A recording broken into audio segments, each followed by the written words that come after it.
अरे जब शक्ति, संपत्ति, सद्बुद्धि ये तीनों ही औरतें हैं तो इन मर्दों को किस बात का गुरूर।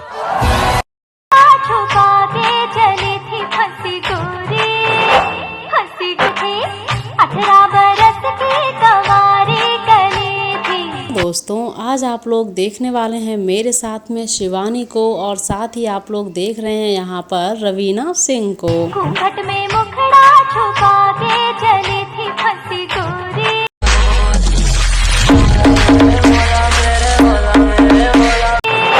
हंसी गोरी चने के खेत में। लाज़मी है कि तुम मुझसे पर्दा।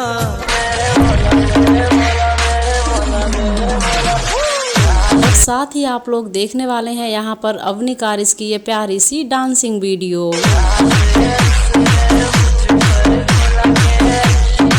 करो अपनी शादी। दोस्तों क्या आप लोग अवनी से मिलना चाहते हैं? अगर हाँ तो आप लोग वीडियो को कंटिन्यू कीजिए और मैं बताऊंगी कि कैसे। के दिन अब नहीं दूर है। मैं खुशखबरी वो ये है कि मैं जाने वाला हूँ अवनी कारिस से मिलने। भी तड़पा करूं, तुम भी तड़पा करो। दोस्तों ये जो सर हैं वो जा रहे हैं अवनी कारिस से मिलने, और आप लोग देख सकते हैं कि अवनी कारिस से मिलने के लिए किस तरह से जाना होता है और बाकी की इन्फॉर्मेशन क्या मिलने वाली है अवनी से। तो आप लोग देखते रहिए हमारी वीडियोज को। साथ ही क्या आप लोग भी अवनी से मिलना चाहते हैं तो कमेंट कीजिए।